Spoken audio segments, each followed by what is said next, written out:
Bidness. Funny business. Yeah. Funny business. Funny business. What's going on, buddy?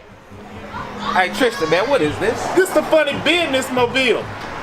I see that, but what's it? Why do we have a Hummer? We gotta go on the road. You ain't looked at the app. We've been selling out city after city. You've been doing what? Yes, funny business. It's been business banging. Oh shit, we're sold out. Yeah. yeah, man. But why the Hummer? Because we like Cash Money taking over for the 99 and 2000. All right, cool, man. We horrible gas miles. We just going up and down the street, but we could. I mean, we could make this work, bro. We can make this work. Funny business. Yeah. We gotta pull up in style. They gotta know that we rolling deep. Hey, Tristan, is that a handicap sticker? Oh yeah, the handicap sticker. My sugar mama had the cosign for it. Oh, okay. You know, so it's kind of like me, yours, and Gladys's. All right, cool, man. So, but it's funny business all the way. Yeah, funny business. All right, cool. I guess we get the best parking and shit like that. That's right. We can do that. All right, cool. We park right up to the venue. Yeah. Show. We can make it rock, bro. They gonna get these tickets, man. Funny business comedy tour. We got this, man. Buddy, we made it. We made it, man. What we made, I don't know, funny but we made something, bro. We made something. All right. Let's do it. For sure. Yes, world. What's going on, man? This is your boy, Buddy Ramming. It's your boy D-Rock the Mic, the fat boy that keep you laughing all night. Yes. And this is the Funny Bidness Podcast. Welcome to another episode. We got a great guest for you guys tonight. We got our buddy right here who's done comedy all over the Bay Area, all over Sacramento, everywhere. All over the faces everywhere. Yeah. If you ain't seen him, you about to see him now. Yeah. Give it up for our boy Tristan Johnson. What it do? What's going on with you, my guy? How you feeling? Loving life, feeling good. There you go. So where did comedy all start for you? What was your first introduction to it, or when did you finally say, "Yo, I want to try this"? It started in Sacramento at the Touch of Class. Damn. In 2009. Man, yeah. Shout out to the Touch of Class. That's a legendary room. It is. People don't understand that shit, but that motherfucker room right there, man, has had so many freaking legends, and like that shit will true. That put some hair on your comedy chest. True. Now, are we talking like, because Touch Class can be hit or miss. Now, are we talking like full of old school black people that night? Like how usually, like the way when I first came here, it was like always just old folks in there. Wasn't no young folks, always just like 40 and up. Yeah, you came later in the game. I remember when you started, but when I came, it was under the creator, B.T. Kingsley. Oh, okay. B.T. Kingsley, and what B.T. Kingsley, him and Terrell, and he had a bunch of other homeboys. They were club promoters. And when BT came from Houston, that's where you're originally from, he hooked up with Terrell and the rest of the club promoters. So they would go to the club and bring all the girls from the club to the Touch of Class on Sunday. So when I went to the Touch of Class, it was nobody in there. The average age was like 26, 24. Mm-hmm. So I missed my time. Yeah, when I started, it was really young. Yeah, those 40-year-olds now that you see, those were the 26-year-olds back then. They just relived their glory days. Right. They like, please bring back. We back. We're doing it again. Yeah. Okay. I respect. Yeah. When I started at the Touch of Class, I was 27 years old. Oh, okay. Yeah. But the people were either my age or younger. Yeah. So it was a club vibe. We had a great DJ, Rip One. Rick One's still doing it. Still doing his thing. He still be there. It was a younger vibe. And even my jokes I was telling jokes like I'm talking to a 24-year-old woman, a 25-year-old woman. You know what I mean? Okay. So my jokes was about, a lot of sex jokes. Most people start off with sex jokes when they first starting off. So you moving on, you started your own. Like one thing I really wanted to ask about, because like I got into the comedy game after it got shut down. But tell us a little bit about Nutty Mondays. Lord today. Do you see the smile, motherfucker? Nutty Mondays, y'all. Nutty Mondays up in this motherfucker. That's the thing about it. What happened was, once I got in the game, BT ran Touch of Class probably for another 2 years to about 2010-ish, almost 11-ish. When he left the Touch of Class to me, Andre Bailey, Mike Sinclair, Regina Givens, Rico the Great, and we had a day there. Eventually, y'all know me. I branched off and did my own thing, and I took it back onto my side of the town, Del Paso Heights. Okay. So that's where you get the name Nutty. Okay, So it's okay, for okay. the Nutty North. You Okay, know what I okay, mean? okay, yeah. And y'all gotta understand, I'm in my 20s, so Yeah. I'm still in my mentality. I'm Yeah, gonna name my I got comedy you. show after the hood, so it's Yeah, Nutty Mondays, and that was a successful show. It was an open mic, but I was new to comedy, and everybody that came to my open mic pretty much was new to comedy, and it's hard to get my friends to hear some comedians that wasn't funny. Man. So we had some greats that came out of it, like Lance Woods, Kyrie Shabazz.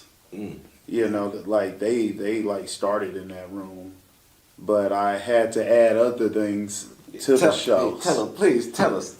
So once a month we had a best in boy shorts. Okay, this is getting what? Yes. We'll put the girls in boy shorts. I did that. That'll let you know the time it was. It was about 2011. And what we did was we put a lot of women in boy shorts. And I wanted, I have my own taste in women. So they was like, oh, Tristan, you just going to make all the big women win. So what I did. They should. Right. Right. There's more ads. You should get more money. More ass, more money. That's how it works. Yeah. Fuck. Right.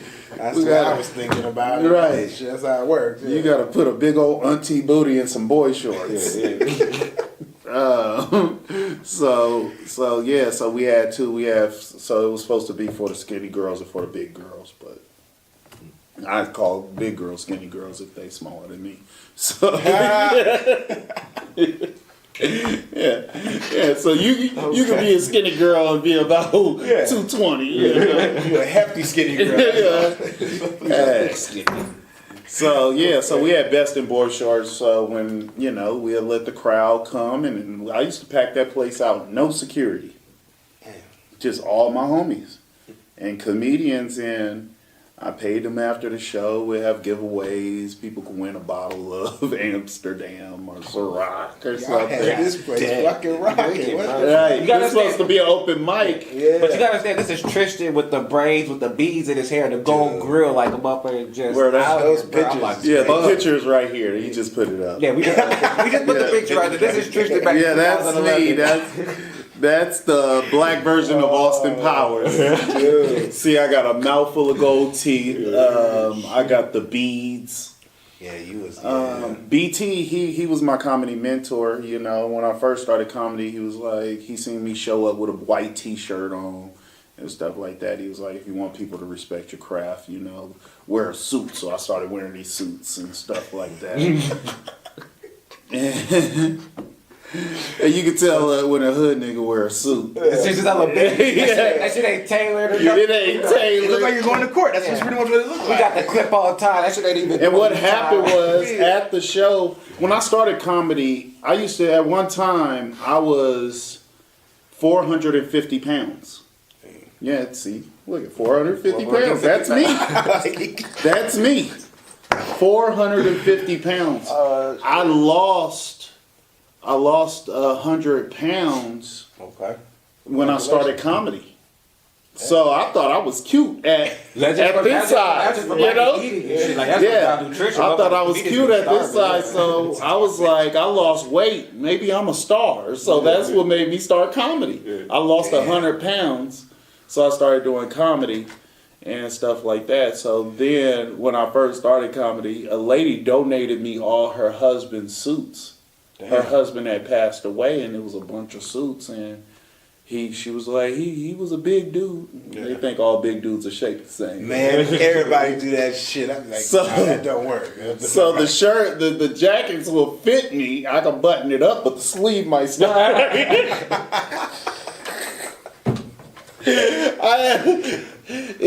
I'm a situation is I'm big and tall. So being 6'4", is, if I wear certain big clothes, that fit me around and might stop at my belly button. So.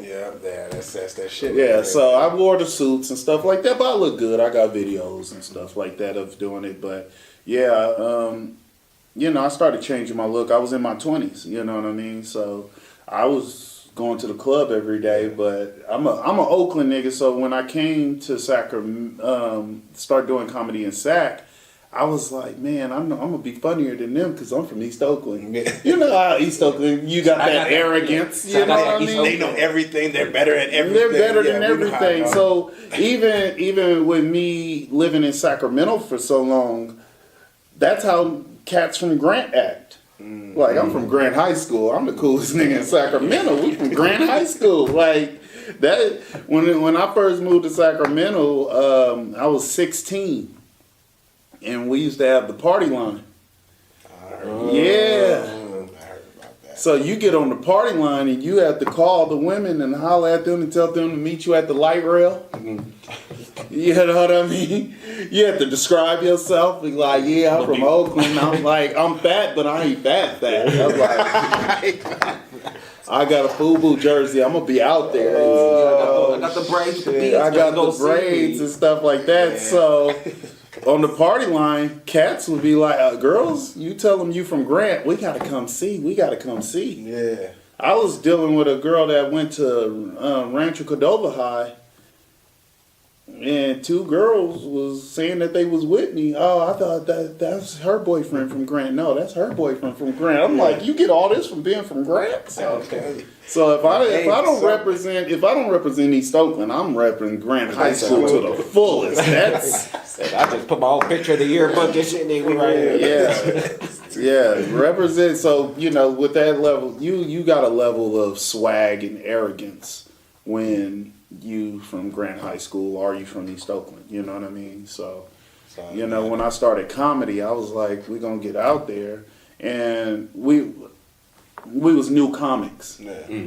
So we thought getting the crowd pumped was actually doing comedy. Yeah, man. I remember those first years. Yeah, we didn't have no jokes. No We'd jokes. be like, we'll walk on stage like, yeah, this nigga still out here wearing feelers and FUBU jerseys and shit. Yeah, these old ass niggas is still wearing Jabot jeans with straps. Yeah, we wasn't doing comedy. We was just riling up the crowd. Shit. Yeah. Oh, this is a bitch in here with 3 baby daddies sending 2 baby daddies a package. It was no comedy. That's really just the whole circle, just everybody in the circle. You talking about shit. Yeah. But BT Kingsley, he was doing real comedy, and he would bring the white comedians, he would bring the Indian comedians, the girl comedians, and all that. And he was like, Tristan, that shit might work here, but when you want to do this for money, you're gonna have to start writing jokes. So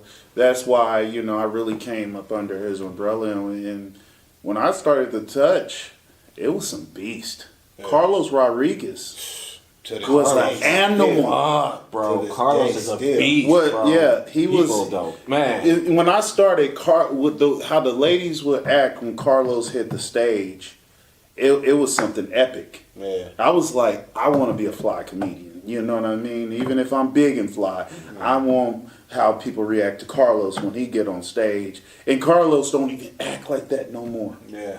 You know what I mean? And it's like we had Doughboy. Doughboy would take a song and he would remix it, and the whole crowd would be like, it was hella creative because he can rap, so he could take what he had the Jamie Foxx song, blame it on the food, you know what I mean? Yeah. Blame it on the cholesterol, and he would switch it. He would do that, and no matter what, when he brought those songs out, it was no recovering. It was no.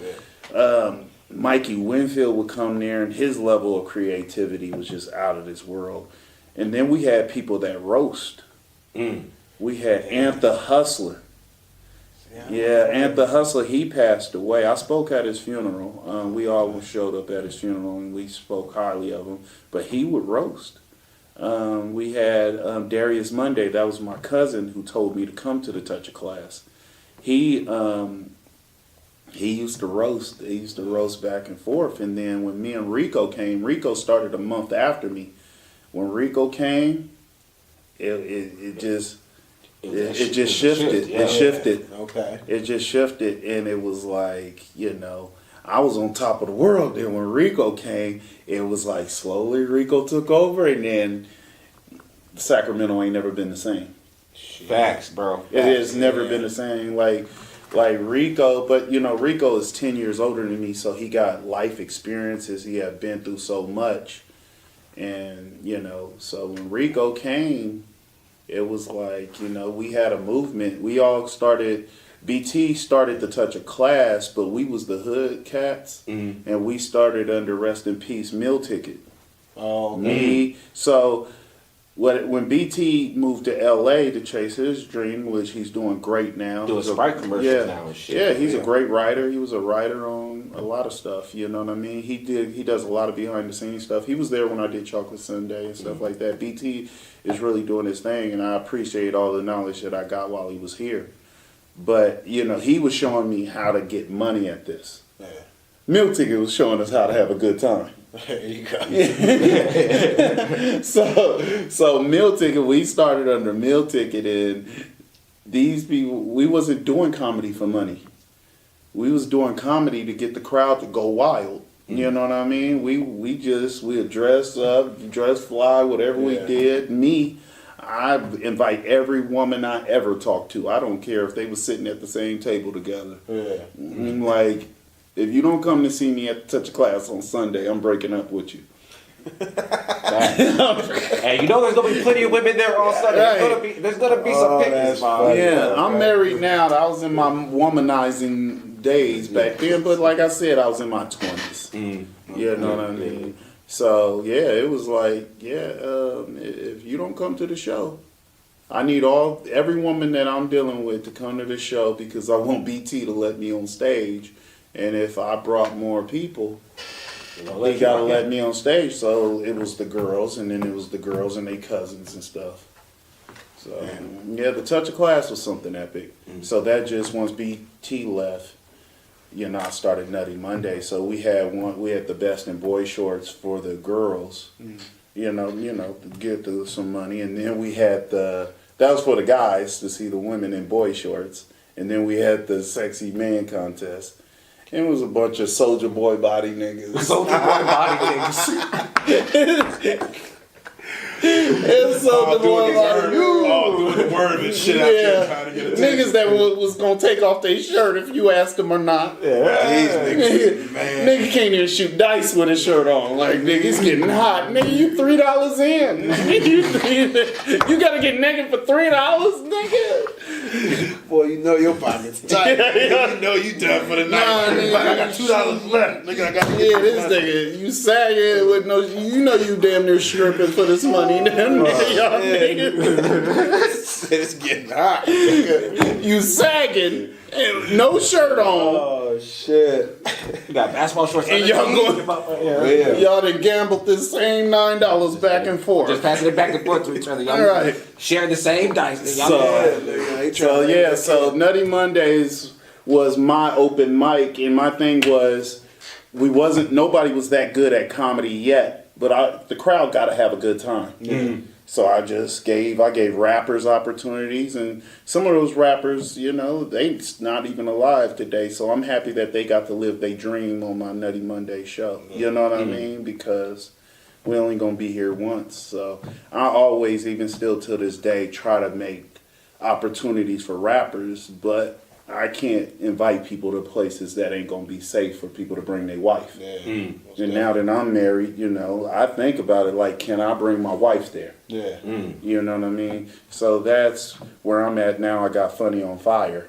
Tell us about the Funny on Fire show you started up. It was a show. It was a branch off from Smoking Jokes a little bit. But it was Funny on Fire because we didn't own the name of Smoking Jokes, so I started Funny on Fire. But I really don't even smoke that much. Yeah, that's what I'm saying. You started his own fourth. And then when somebody came to the show, everybody came to the show and they didn't even care about smoking. No, they didn't care. I was like, y'all can smoke. They was like, they bought some weed. I want some edibles. I want some this, and they didn't even care about smoking. So I really don't even make the smoking a part of the show no more.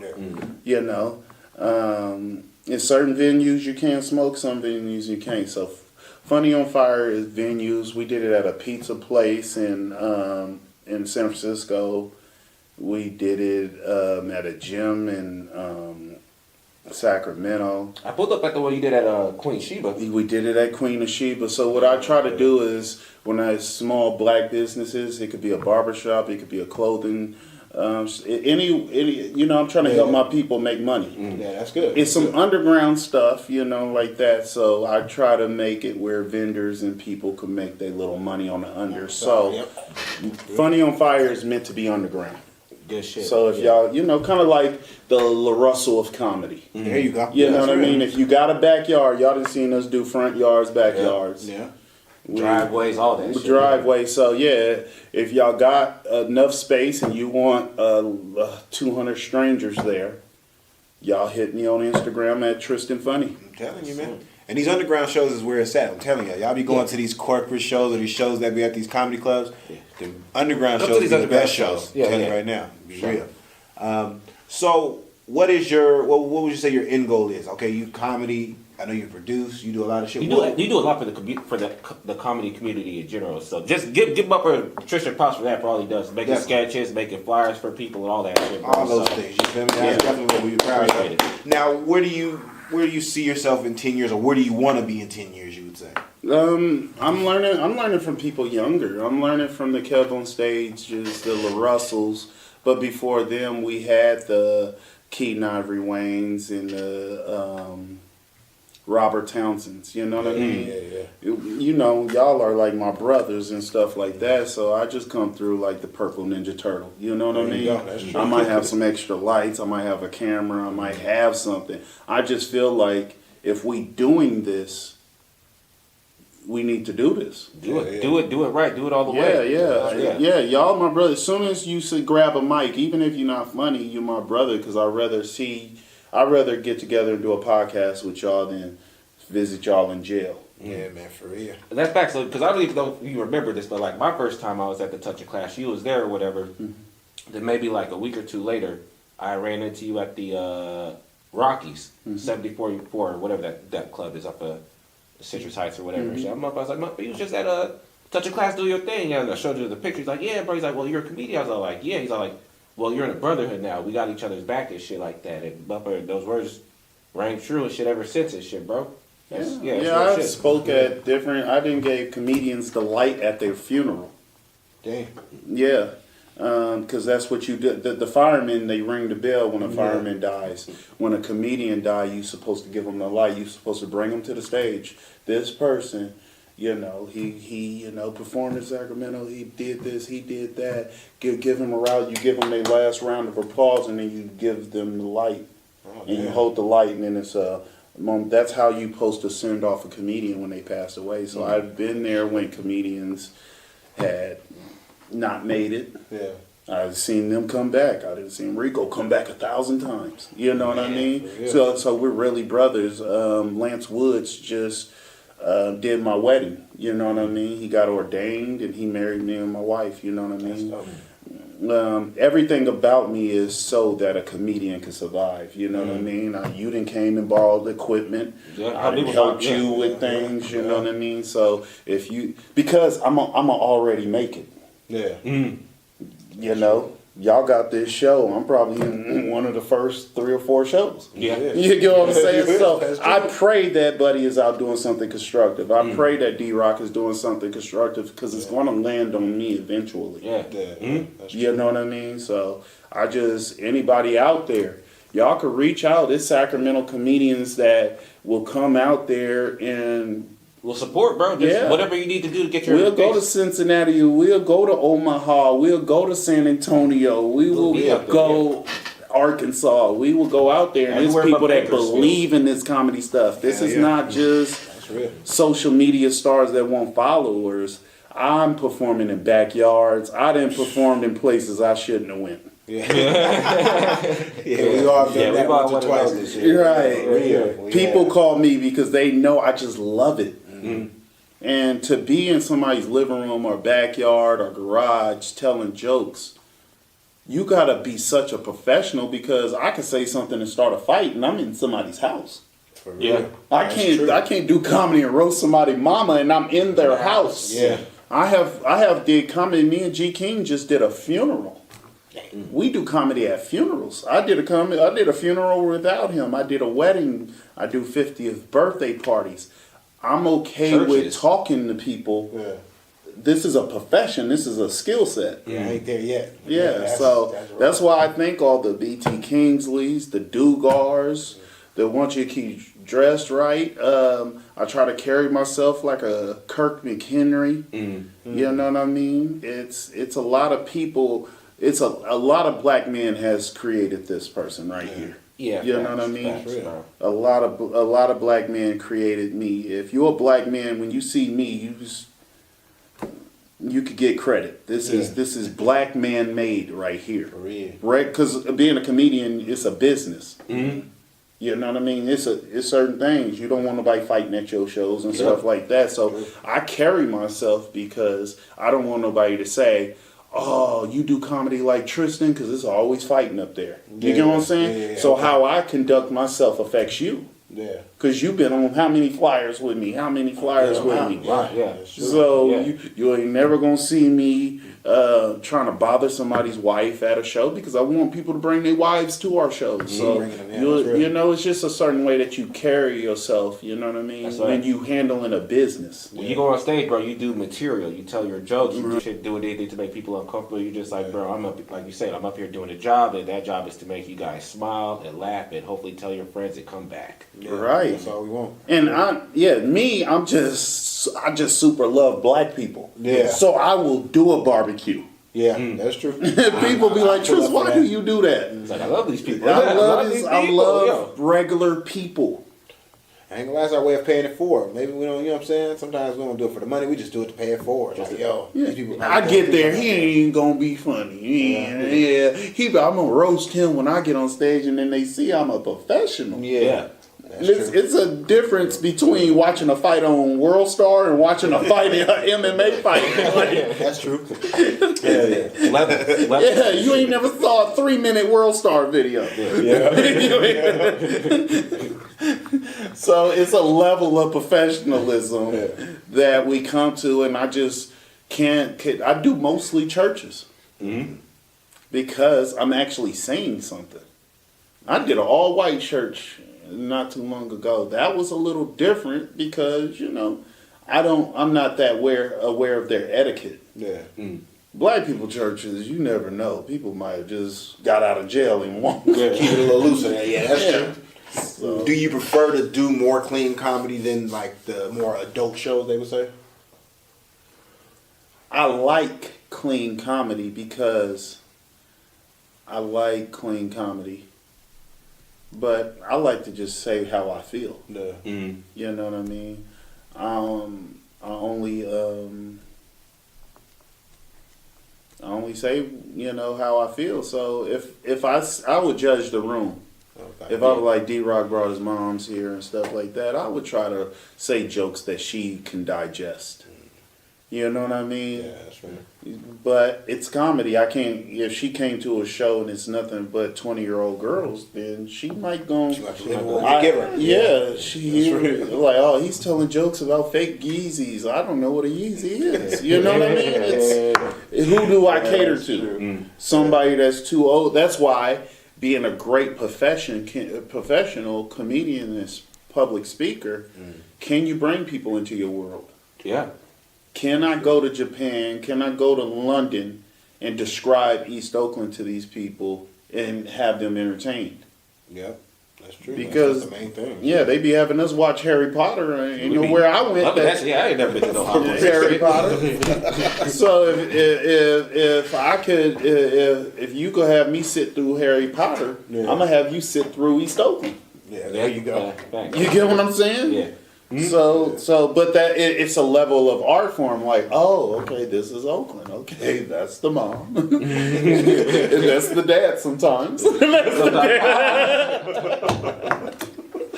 That's one of them uncles. That's It might be the dad too. We don't know. we don't know, but welcome to East Oakland. You know what I mean? So, And that's the thing about a profession is not that I'm supposed to change or do fake church talk. Oh, I'm in front of church people. Let me say God is good. And all the I don't even talk about church people stuff. I just talk about stuff. It's just clean. It's just I'm not cussing. I'm just not cussing. Is that like the true definition of clean though? Just not cussing? Yeah. Well, it's certain. I can't talk about sex jokes and at churches. I remember a pastor was like, "Man, it seemed like you talked about 3 different girls. Are you shacking up?" I'm like, "What? Pastor listening too hard. That's what you got?" So nah, teach me your ways. Yeah. I told him about one of my jokes said before my girl go to work. I said something like that, and at the end of the show, they were like, "Ah, it seemed like you shacking up." I'm like. Yeah, so that's not, you know what I mean? Mm-hmm. So you can't be at church. Church is full of fat people. You can't be at church talking about, man, I hit a big old girl. You know, these girls be eating too much. When the last time you went to church and they talked about gluttony? Yeah. That's in the 10 Commandments. But are you gonna change? They don't even talk about being a single mother in church and stuff like that no more. So. People pick and choose what is church stuff. Yeah. And most of these churches aren't doing church stuff because it's all a sin. It's not about just putting down gay people and say that's wrong. Fornicating, period, is wrong. True. Lying is wrong. You know what I mean? Ain't a waist trainer lying. Ain't makeup lying. That is. All those are forms of lying, yes. Yes. They call it enhancing. I call it lying. It's lying. Yeah, that's true. It's lying. You get what I'm that saying? waist trader, you lying. The filters you got going on your Instagram, you lying. Dude, if I walk in church and the lady got a waist trainer, I'm just walking up to her like, you sitting, lying. You sitting right now. You sitting right there. Take that waist trainer off, girl. Give your life to God. Right. Right. God would have put you in the. If you take the waist trainer off, God will bless you with somebody that like you without the waist trainer. Yeah. Yeah. You want to grab. But you that. just made that waist trainer your God, and you're like, this waist trainer gonna find me the man I want, and that's why it don't ever last. Yeah. Because you can outgrow a waist trainer. It roll up, turn into a turtleneck. You said it rolled up into a like a bow tie. Like a ski mask. Now you're a Muslim. Now you're a Muslim. I'm telling you, man. Yeah, because that waist trainer, it's gonna be a lie. As soon as you take it off, I'm gone now. I'm a Houdini on you now. I'm disappearing. Right. So now I gotta know you all over again. Shit. Right. Yeah. But yeah, when I'm doing churches, it's just good vibes. I'm a happy comedian. Once I took the gold teeth out and I cut the hair, when I got on stage and I tried to be like, look at this bitch, it never worked. People think I'm a teddy bear, so whenever I'm mean, it's like, I don't like you like that. Yeah. That even when I tell jokes about being from East Oakland and stuff like that, it's funny to people. So nice. Yeah. Because I'm so nice, Yeah. it's funny. Now, I'm a big dude. I bench press like 300 pounds, but all my jokes is about getting beat up. It's funny to him. Bro, the funniest joke I ever heard him say. This nigga's talking about what you say. He said, I got beat up so bad I got dragged up the stairs. Fuck, bro.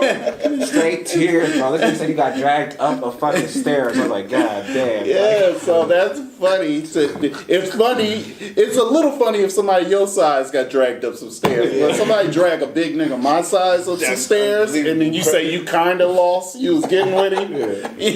Yeah, you getting dragged around. Not getting with him. So that's where the comedy comes in. It's the contrary. Kevin Hart could get away with some things Corey Oakham can't get away with. You get what I'm saying? Just off the size difference. When somebody's short like Kevin Hart say bitch, it's cute. True. Oh yeah. When I say it, it's Suge Knight. It's aggressive. Yeah, you get what I'm saying? So I had to adjust to how the crowd sees me. Yeah.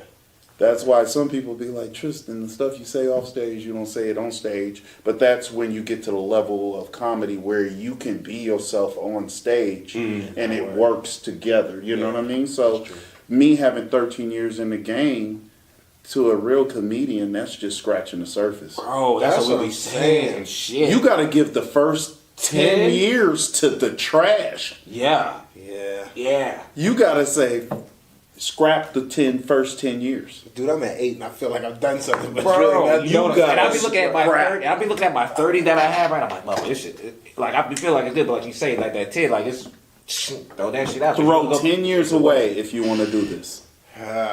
Well, I got 2 more to go before I throw it away. Right. So, shit. So just keep on hoarding right now. But then That's why that's why I try to put my. I don't. The people say they don't want to record their set because when people come to the show, they won't. They will already know the jokes. No, I'd rather set it and forget it because it's been comedians that have the same concept. Mm-hmm. They recorded it. Now it sounds like they did it first. Yeah. So. Y'all, I got plenty of YouTube videos with me with the beads and the braids, and at the touch of class and doing that stuff. Even if I don't come back and double back over on that joke for another 5 years, maybe I was telling a joke that I wasn't at the comedy level to deliver then, and now I got the skill set. I could go back on that joke and bring it to where it needs to be because you're not. When you first started, you're not going that deep into jokes. Nah. You get your first laugh, and you're like, let me get out of here and tell y'all about something else. That shit scares the shit out of you when you get your first laugh. You like, what the fuck? Y'all didn't see me on stage. That fighting joke, that was a one-liner that then grew into 30, 40 minutes. Mm-hmm. You know what I mean? I could walk off the stage after I'm done with that joke. And it started from the boat joke to this joke to that joke to that joke.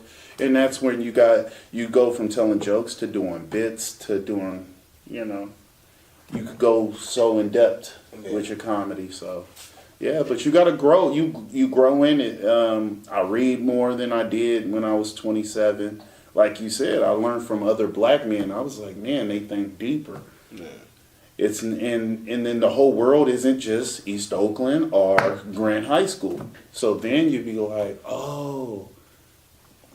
Black people in Colorado ain't the same as a black person in Fresno. Yeah. It ain't the same as a black person from New York. So if I'm talking to the East Coast people, I can't, all my references can't just be California references. So and some people don't use the word nigga like we do in California if you down south. Oh, yeah. True. So it might be tacky. And we from California, we're Californians, so we used to us talking this way. Mm-hmm. But we talk extra perfect to some people. So proper, that's what they say. We talk proper. Yeah, we talking proper to some people. So when you done said hella proper shit and then you throw nigga at the end of it, you're like, what the fuck? Wait, what the fuck? This nigga a cop. They went from Yale to Martin Luther King Boulevard real quick. Yeah, I met this girl from Houston. And she said that I like how y'all talk. Y'all talk like Ice Cube. And I never understood. I was like, what does it mean to talk like Ice Cube? She said ghetto proper. Yeah. Yeah, I've heard that. You get what I'm saying? So my countryside come from my mom, so that's what that is. You talk like the people that beat you. Like supposedly told you to get in the house, you talk like them. She was like, yeah. Fixing to whoop your ass. Yeah. So you talk you start talking like the people that whooped your ass.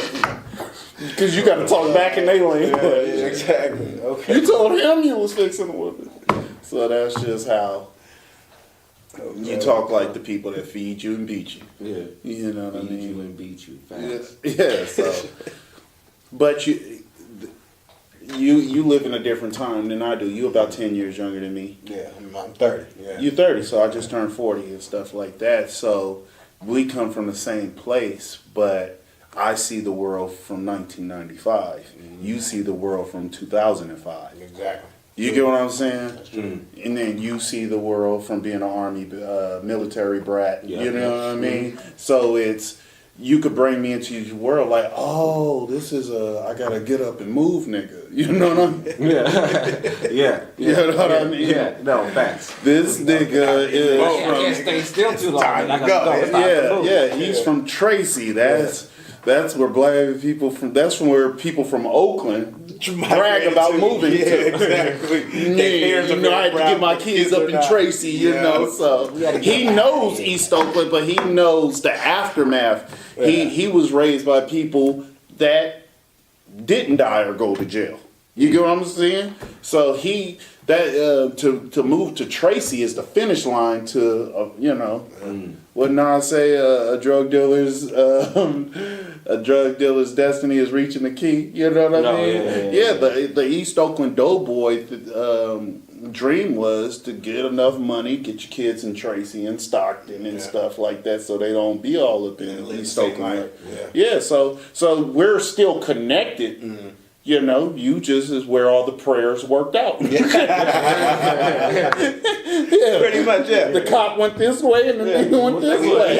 Get off the wrong path. But that don't make me no better than you because I'm from East Oakland, you from Tracy. It's just yours. Just our paths. Now, when we start talking about your uncles and stuff like that, now we're talking about East Oakland again. You get what I'm saying? Exactly. So it's just a generational thing, a time thing, but we're all the same. And some cats was like, I wasn't going to stand in the projects. I had a cousin that he was in Oakland in the 80s, and then he's like, nah, I'm going to go to the service. Mm. And then it's his situation. So we all connected. We all connected. It's just, didn't nobody take me out the hood. I had to leave they didn't come to get me. Said I had to get myself out. Yeah, I got in enough trouble. That's what moved me out to Sac. So, For sure. So, but now I'm blessed and things is good. I go to juvenile halls, speak to the kids. Okay. You know what I mean? And tell them, I tell the kids all the time, I don't even have to be funny when you're talking about some real stuff because they doing funny stuff. You know, and I can't cuss to them. I can't be at a jail cell with the guards and telling them all. But I tell them in so many ways, y'all want to get out of jail and get some women. You know what I mean? You don't want to spend your whole hairline in jail. Hairline. That's true. Don't spend. You can spend some people spend they whole dreads, they whole hairline in jail. Yeah. They come out, that shit's gone. Yeah. You never got to use that. And then I'm talking to people who's 13 years old, and I've been doing comedy for 13. So it's like, y'all think everything is the end of the world. Just keep on living. And these cats is out there, they playing basketball, they hard out and all, they in juvenile hall, and they might still got another 7 years to do, 3 years to do. And I'll be like, if y'all just give yourself a chance to just be free. Yeah. Y'all walking around here with 6 packs up to your neck in jail. Yeah. Thinking about what you're gonna in jail. What you gonna do when you get out. I'm trying to skip a salad to get so I can get in here. Y'all cats are, y'all walking around like Usher and August Alsina and stuff like that. But y'all doing it in jail. Get out of jail. Whoever told y'all the key to life was to go climb in that window. Get out of jail. With y'all bodies, y'all can make a girl go climb in that window for you. You know? I tell them, I talk to the kids just like this. Get out of here. Yeah. Whoever told you this was the shortcut, they're wrong. They stay away from They're wrong. You dudes, the way y'all out here playing basketball and sweating it, just walk to the beach. For real. A beach is only it's an Amtrak. Simple. Yeah. Get on the Amtrak, go to Alameda Beach, walk around with your shirt off. You'll get all the women. They will pay for your ride back home. Just go. But instead, they shooting at each other. They're killing each other. They 4 or 5 of these dudes on one girl wondering why, we didn't rape her. She was with it. Well, it's still illegal. Yeah, it doesn't make sense. When y'all could have just hopped on the Amtrak, went to a beach. And see 4 or 5 girls there, y'all each could have had y'all own thing. Y'all could have had, them girls would let you drive their car. Just get out of jail. It's only so much I can say. They'll let you drive your parents' car. Right. Surprised, that's true. Right. I'm out here starving myself to death, going to Planet Fitness and all this other stuff. Y'all already look perfect. But y'all in jail. Because you feel like you're a real man because you climbed into an old lady's window and did a home invasion and she got a heart attack and died. Now it's the lifestyle. It's just somebody lied to them. That's why I'm telling them. I'm telling you, you can't tell me. I know that Lance Woods have been out of this country 4 or 5 times doing comedy. I know B.T. Kingsley had did a Sprite commercial. I know Doughboy been on Wildin' Out. I know I know too many young black men doing great things. Yeah. You can't sell me that lie. True. You can't sell me that lie. I didn't see Louis Belt the first time he started on stage with the Sunny Bow thing. He didn't even have the dreadlock when he started. You know what he used to do? He would put the towel on his head. And that would be his dreads. And he would be like, Oakland Cats be like this. And I thought it was the most amazing thing I ever saw. And I was like, he's a genius. I could never write a joke from a 17-year-old point of view. Yeah. But this dude is, he's young. He's telling jokes about having sex in a car and stuff like that. And I was like, that's amazing. I can never write that because I'm not that age no more. Yeah. And it's believable. When he got on stage, he was new and all that stuff. He got on stage and I was like, oh, he just made this whole room 18 years old again. How long ago was this? That's like 2014, 2013 when we was doing that with Louis Bell. With Mario Hodge. I remember when he first got on stage. And he was singing that song and I was like, man. It was almost like how Doughboy remixed the songs, but Mario Hodge could really sing. Really could sing. And Mario, the thing about Mario Hodge is Mario, he could sing, he put on the wig, but he'd also beat your ass. Like if you come at him wrong, he'd beat your ass. Like and that's the thing about it, and that's why I show love to y'all cats, because it is the people that started after me who came back and got me. Wow. So a lot of people will want to kiss all the famous people ass. Yeah. But it's really the young people. Mario keeps me working. Jay Rich keeps me working. Lucky Dollars keeps me working. Lance Woods keeps me working. So while people is trying to kiss somebody's ass because they already made it, so y'all cats, once they reach that level, bro, it's not to say it's impossible, but it's really hard for them to just look back and be like, right, you gotta enjoy your journey, bro. Right. Like, if I got some shows and I'm picking up, say it's a star, like say a Gary Owens or something like that. I don't even want to describe nobody else's money. I don't know what they make. But say he's making $40,000 a weekend. And he could give you $2,000 a weekend, and you'll be happy with that. Yeah. You get what I'm saying? But can he take you on the road with it, and in the newspaper say, "Oh, the opener for Gary Owens"? They ain't even gonna use your name. Nope. They gonna use it. The opener for Gary Owens raped somebody. That's all they look at. You get what I'm saying? Yep. Are you out there arguing over some weed and get you in Gary Owens' shop? You get what I'm saying? Can I travel with you? Like, are you going to miss a flight? Yeah. Are you going to be fighting with other comedians? Are you going to be trying to holler at every waitress?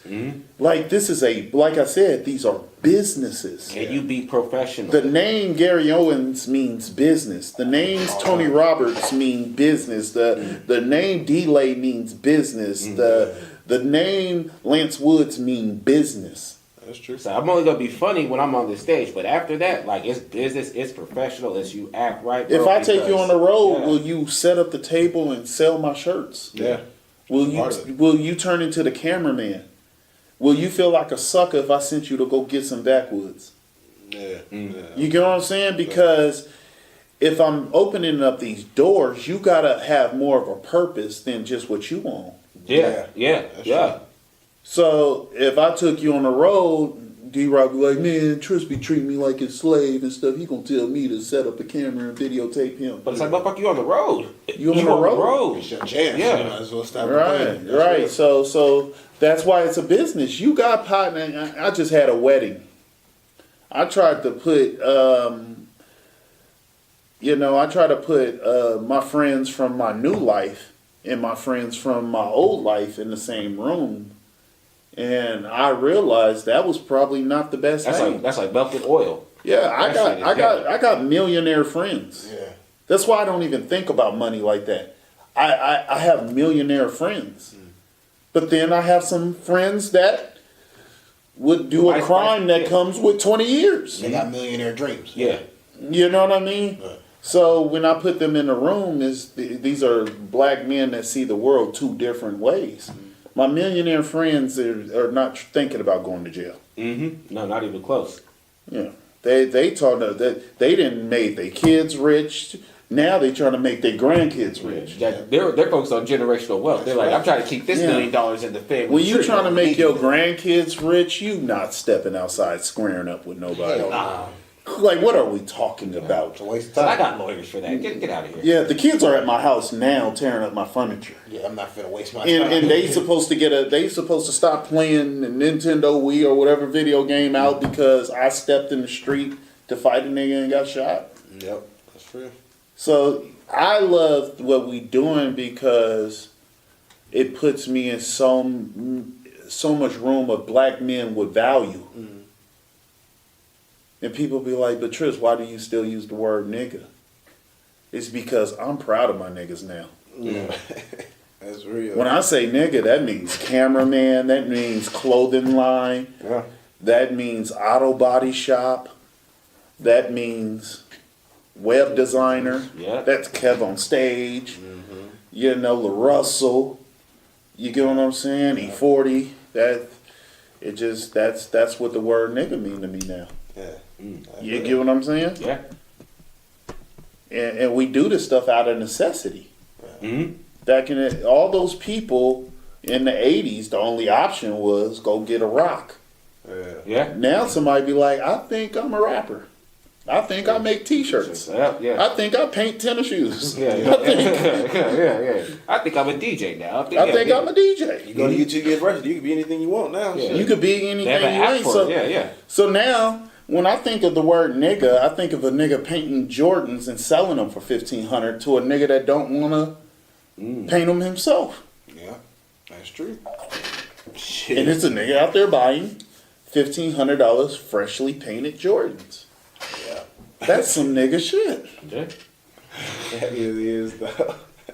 Nigga rich. Yeah, that's some nigga shit. So we are self-sustaining ourselves. So it, like in this interview, y'all couldn't even get me to talk bad about somebody because I know 1,000 people that have paid me $1,000, That's real. and I don't flex money. Mm-hmm. How many times have you paid me? How many times have you paid me? And I know 1,000 of you niggas. Yeah. That's true. So when I see another black man, I'm like, I'm probably gonna do his wedding. I'm probably gonna do his show. I'm probably gonna open up his thing, you know, or something like that. When I look at, and I do black comedy, so I know he's gonna, if he has the chance to deal with me or have a corny dude, he's gonna pick me. If you got some, you get what I'm saying? Yeah.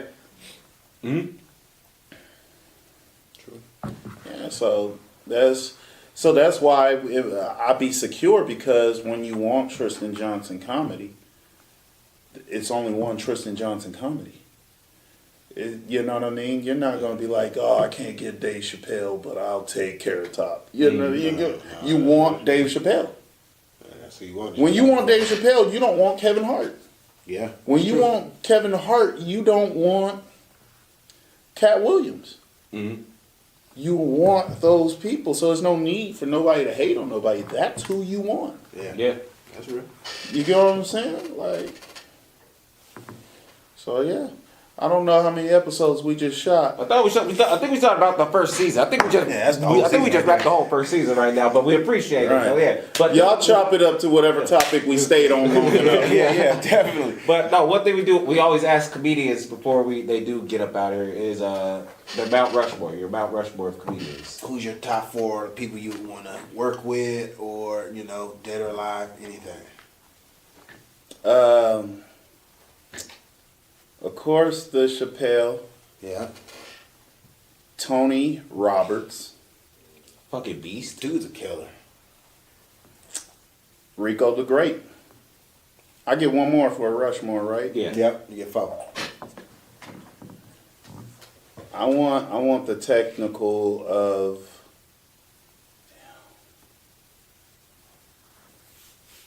I gotta throw Cat Williams in there. All right, cool. So we got Cat, we got Rico, yeah, Chappelle. Then who was the other one?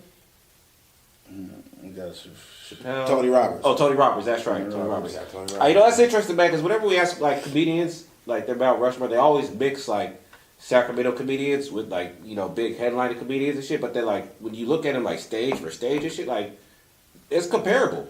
They just ain't got seen yet. That's all it is. Yeah, like the Sacramento ones. We just ain't been on that big screen yet. That's all. Yeah, well, being in the trenches, I have seen some amazing stuff. Mm-hmm. I have seen super famous comedians just get credit for being famous. True that. But I have seen Rico pull